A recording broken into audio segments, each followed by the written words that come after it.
The president's newest allies are in for lesson on how Trump makes friends. Donald Trump's new best friends Chuck and Nancy probably shouldn't get too chummy with the president just yet.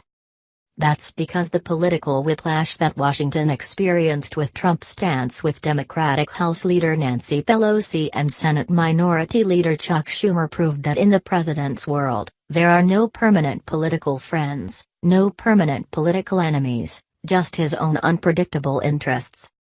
And if Democrats need further evidence of the fragile half-life of Trump's political friendships, they might consider the cast of his pinballing political orbit, like Gary Cohn, Rex Tillerson, Steve Bannon, and Reince Priebus, all of whom have been up, down and sometimes out in his tumultuous 8 months in power. Still, there's no doubt the president left Washington reverberating to its partisan roots. His deal with Democrats for a 3-month extension to the federal borrowing limit was an astonishing snub to GOP leaders. After leaving Republicans, who wanted an 18-month extension, high and dry, Trump enthused about his Democratic partners, mooted a future deal on the fate of undocumented migrants brought to the U.S. as children. Chuck and Nancy would like to see something happen, and so do I, he said. The way Trump makes connections. In retrospect, it's surprising that everyone was surprised. After all, it's long been clear that Trump is estranged from GOP establishment leaders like House Speaker Paul Ryan and Senate Majority Leader Mitch McConnell, impatient at their failure to advance his agenda. And he has a habit of developing a crush on political allies and aides, and then souring on them when they fail to match his exacting standards of loyalty. So while a conventional president might have thought twice about humiliating the two Capitol Hill leaders who control the destiny of his political agenda, Trump probably didn't give it a second thought. These relationships are completely transactional and there is no philosophical affinity required, said Michael D'Antonio, author of the book The Truth About Trump and a CNN commentator. He has never had to agree with someone to use them. It's all completely opportunistic. By jamming Republicans with a demand to pass a law to protect the so-called dreamers and by claiming a short-term win, including billions in hurricane relief funding, while snubbing his supposed GOP friends, Trump carved conservative divides much wider. I would not be surprised to see President Trump become the first sitting president to run against a do-nothing Congress controlled by his own party, said Alvin Tillery, professor of political science at Northwestern University. Texas Senator Ted Cruz saw this coming. While he was losing to Trump in the primaries, he predicted his foe would rush to do a deal with Democrats if he was elected president. But Trump, who once told Americans he would do so much winning on their behalf that they would be sick of winning, has been desperate for a win after a threadbare first 8 months as president.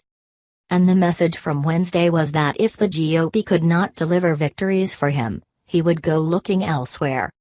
Since he stormed the national political stage, it's been clear that in many ways, the notion of political friendships, permanent alliances and immovable principles are foreign to Trump.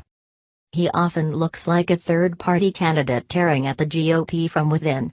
And it's pretty obvious he made a deal with Pelosi and Schumer because he believed it helped him at the time. A different relationship. By Thursday morning, Trump was on the phone with his two former Democratic antagonists, even as Republicans fretted he had played directly into their hands. The most polarizing president of modern times, in a week in which he was denounced by Democrats as callous for sending 800,000 undocumented migrants into limbo, then declared a new bipartisan era had dawned. I think we will have a different relationship than you've been watching over the last number of years, Trump told reporters. I hope so.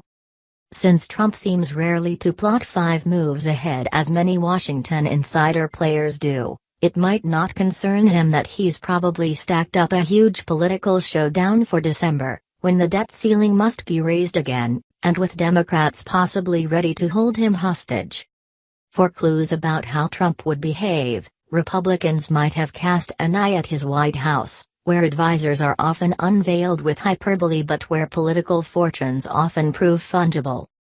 Not so long ago, Trump delighted in unveiling Cohn, his new top economic advisor and a wealthy former investment banker, like a trophy at photo ops. "You all know Gary from Goldman," Trump told manufacturing CEOs in February. "He just paid $200 million in tax in order to take this job, by the way, but he's great." In the criminology of Trump's West Wing, Cohn was once seen as a guru for Trump. No longer. Two sources close to the president told CNN Thursday his dream of running the Federal Reserve is sunk, after he criticized Trump's response to racially motivated violence in Charlottesville. A GOP source close to the White House told CNN's Jake Tapper that Cohn is more likely to get electric chair than Fed chair. Another fallen star in Trump's orbit, Bannon, turned the knife Thursday, telling CBS News that Cohn should have resigned.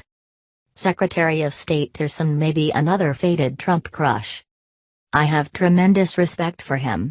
He's a world-class player," Trump told Fox News Sunday as he lined up Tillerson to be Secretary of State. But a GOP source told CNN's Jim Acosta this week that the president was souring at Tillerson's establishment style. "What change is he bringing?" the source asked. Since his election, Trump has damned supposed allies and foes alike with faint praise before turning on them. He once described now former Chief of Staff Priebus as one of the top Greeks in the country. Senator Bob Corker was a fantastic guy until he got a Twitter lashing for questioning Trump's stability. Ryan was a good guy. After leading birther conspiracies and before accusing former President Barack Obama of wiretapping him, Trump called him a very good man when they met in the Oval Office and the president-elect wanted to appear presidential. Each example has one thing in common: all of those lauded were momentarily placed to provide reflected glory, praise or political advantage to Trump, just as Pelosi and Schumer were this week. The two Democrats have been in Washington for decades and may have calculated that Trump was ready for a deal, any deal. But McConnell and Ryan aren't exactly Beltway neophytes either. And Republicans are likely to remember what happened Wednesday the next time Trump comes to them and demands loyalty and a tough vote. This time, the GOP just happened to be on the wrong end of the deal. Next time, it could be different and Pelosi and Schumer might get burned. But now, at least, everyone knows how the president's mind works. If you recognize you are dealing with this kind of creature and can work with what he gives you, then you might think, okay, so he wants to win, he doesn't really care how he wins, and I don't think he is very discriminating about the prize, D'Antonio said.